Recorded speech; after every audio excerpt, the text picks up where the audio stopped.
Cardinal coffee. You know what? I should get some coffee.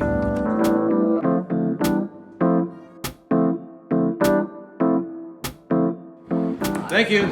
You're welcome. You guys have a good one. Have a good day.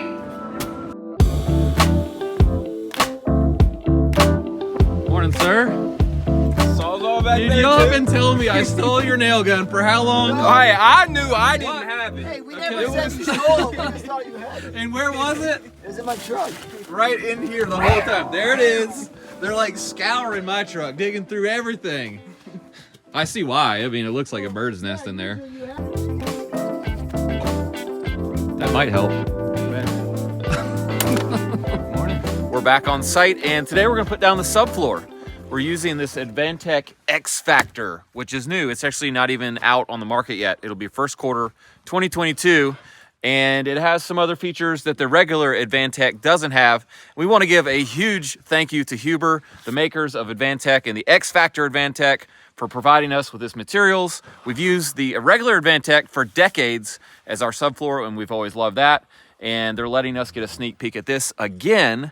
And then we're gonna get to help show it off at the International Building Show for its world release.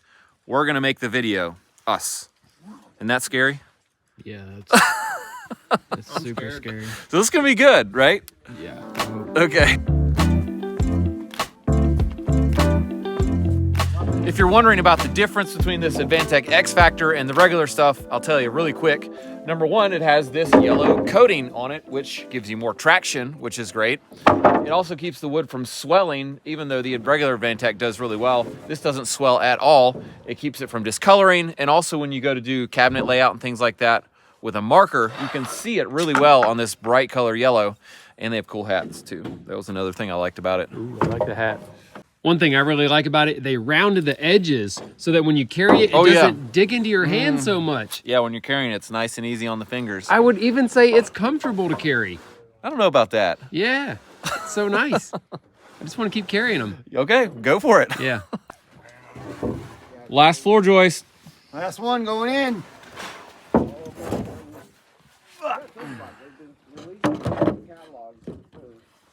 Nice. Actually, there's a whole second floor on this house. Yeah, you guys got done joisting time. We got a bunch of plywood to put down. Oh my gosh. Jeez.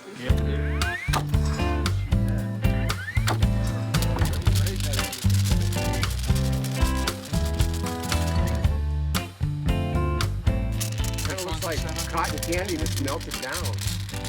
I bet it tastes good too. You should try it.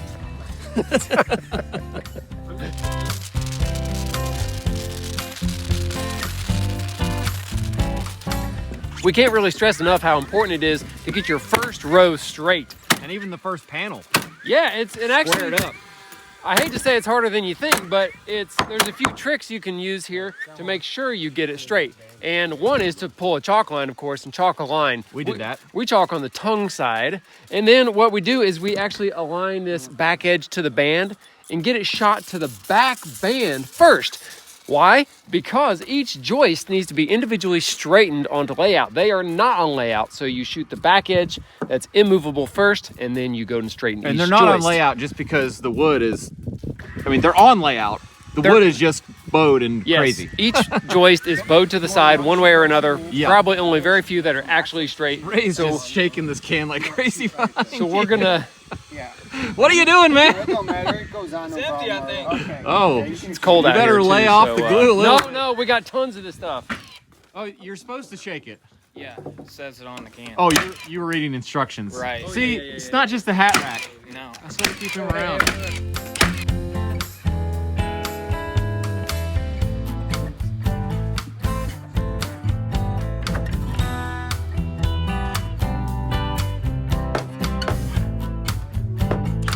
We could go in the touchiest more touch. I'm feeling pretty good about that.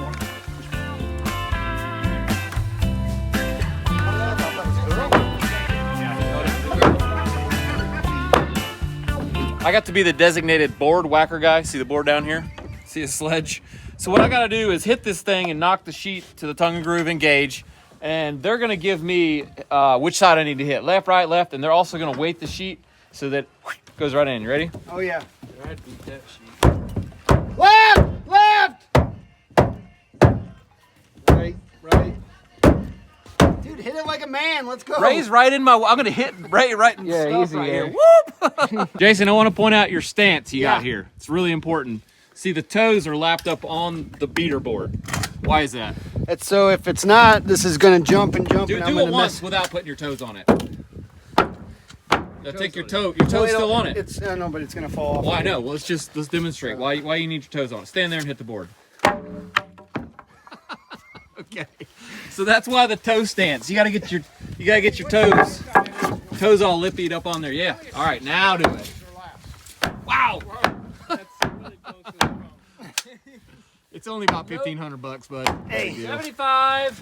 this job's more important than that pulling. Am I in or what? Talk Yeah, I to think me. you're good. Just don't hit your toes.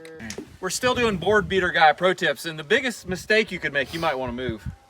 If you're the board beater guy and you swing really hard and you miss, guess what's going to happen? Okay, thanks a lot. Seriously.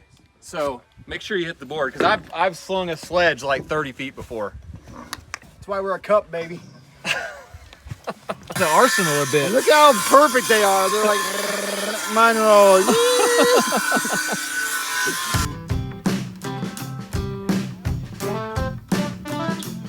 Get a gap on this. Oh, whoa, gap. There you go. Little gap. One more.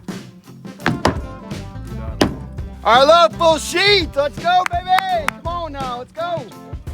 Actually, we need 71 7/8. Don't listen to Jason. You'll notice we're using nails, but we're using a deformed nail.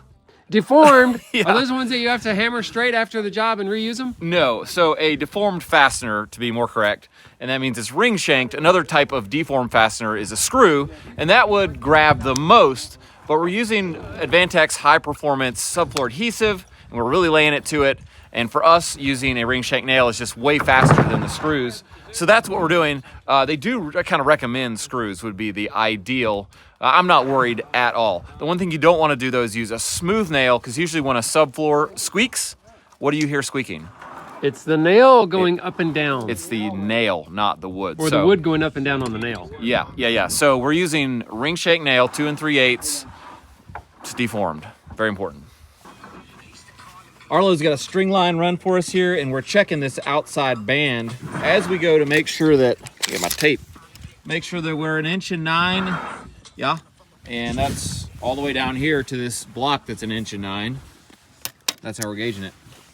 Here's some tips for you installing subfloor. You might notice that we've staggered our joints, kind of like a brick pattern, I would call it.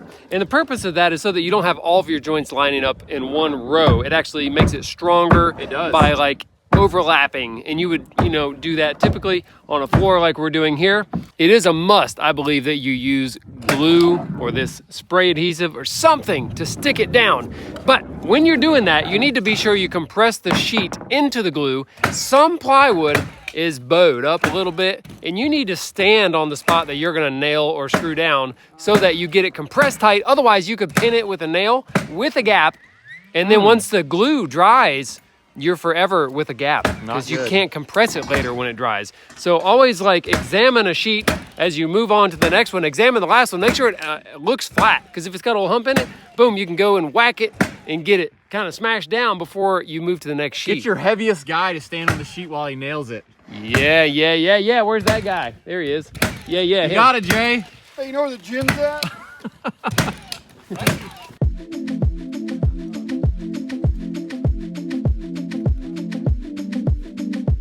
What's going on with that guy? I don't know. I don't know what happened there.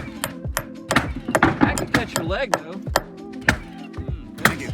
Yep. Here's a look at the subfloor adhesive, and this is just the can, of course, that screws into this cool looking gun that has a really easy trigger to pull, so the application is easy. If you've ever applied like a subfloor adhesive out of a big caulk gun in cold temperatures, that really sucks. So this is easy to put down. It's polyurethane based, but somehow the formula is water activated, so if you apply it to wet wood or frozen wood, it still sticks really well, which is great since we're out here in the elements building houses. We're not in a controlled environment. So that's what we're using. We We put a lot of care into making sure the layout of the framing is correct. We use the plywood to continue to keep it straight by aligning each edge of each board to the mark and making sure we nail them all perfectly. Now, it's important your framing stays on center because your insulation is a certain width. It's made to fit between 16 on center or 24 on center. Yep. If you're using fiberglass or any other kind of thing like rock wool. So if you had a space that was, say, 16 inches wide instead of the standard 14 and a half, guess what? Your insulation may fall out and it may be gappy. Yeah, so you'll have gaps in your insulation. So it's really important for lots of different reasons to keep the studs running straight. That's our pry board that we're using to straighten the joist. This right here, Richard Pryor, Premier River. So that's an important step there. Did you get some footage of that? Yeah? Yeah. The pry board? Uh-huh. Okay. Yep, lefty. Oh, yep. If you're wondering about all these circles and diamonds and squares, that's the layout. Circles is 16s, squares is 2 foot, diamonds is 19.2s. So if you like geometry, this is a lot of fun right here. I'm noticing Arlo still can't help itself to line out everything for the layout, even though it's got the marks on it. Yeah, That's old school, if you're wondering. definitely old school. The plywood didn't used to have any marks on it. Right, Arlo? They've got marks on them. I know, but the old stuff didn't, right? No, I didn't think so. Arlo's been around for so long, he had to make his own plywood before they even put it down. No, actually, you know what they used to do? Yeah. Seriously, used to put like 1x12s on a floor diagonally, all Ooh. over the floor. What? That's what used to be underlayment way back in the day. James, we got this, bro. We got this. You just buy a Kubota or something. You might need another ramp on the back. What have you been doing for the last 2 hours? I've been on the phone with a scam call claiming to be the power company. I bet you almost paid them. I just wasted an hour of my life on the phone with the power company, But it went in credit his card, Yeah, I hit him. bank, I think it was debit JC cards, Chamber or something like that. cancel it all. How many nails have we shot so far in this section? We've gone through a box. That's 2,000. That's 2,000 nails. That's awesome. I shot 250. Yeah, I've shot about 1,800. He shot like 200. Okay. You want to count Jason's nails, you can just go underneath and look at all of them. Miss. He's trying to say I missed them all, but I think he's mistaken. Miss. Miss. Let me see. He's backpacking. He's losing stuff. I thought you were a woodsman. You can't even find the camera. A little rusty. Sasquatch! Oh, sorry, it's just Ray. You look so small. That's what she said. Hey, Ray. Yeah. How long can that sit there before we put a sheet on it?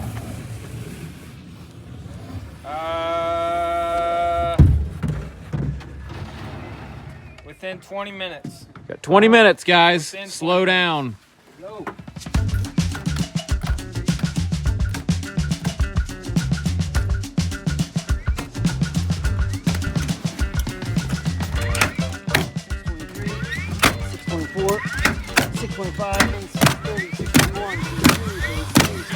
Yeah, what's up? You know you don't get paid by the nail, right? Oh, I just want to make sure that I'm doing my share. I don't want old Jono boy over there saying, "Oh, I put in 5,000. You ain't put in 11."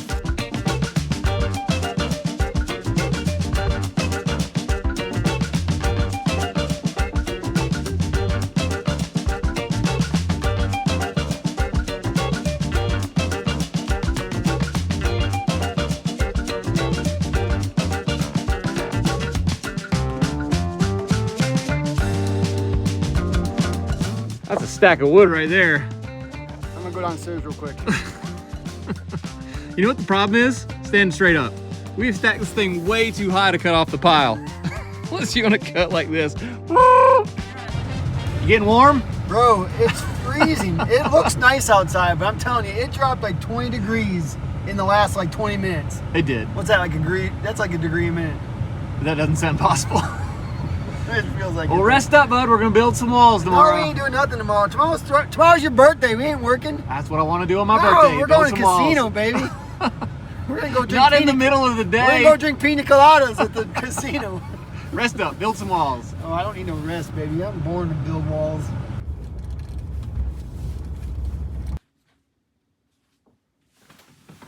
Well, hey, and welcome back to my bedroom / office. What I'm doing today is using the floor plan feature, which allows you to make a 3D model of the inside of the house, including all of the furnishings, to share with your client. Let's check it out. I love designing, and this software is easy to use. It allows you to make a floor plan with all of the things that go in your house. Today I'm making a kitchen. The floor plan feature allows you to do a scale model of the house, and then you can do a dollhouse view of that, or even a walkthrough to show your clients. And what's really great about it is you can help your clients design the house by picking colors, finishes, and even the products that you can buy in the real world and placing them in the house to scale, and you can look at them and see if you like them before you buy them. This can give your clients almost what I'd call an HGTV type experience. Even if you only have a paper set of plans, anybody can take those set of plans and create a 3D model of the house quick and easy, and you could possibly make a lot more sales by showing this type of a thing to your client, along with the real set of plans. Another amazing feature is that you can take instant measurements with your phone and the app using augmented reality. You can take the dimensions of the rooms in a house and it will automatically draw a 2D floor plan, and from that you can make a 3D model, that's pretty crazy actually.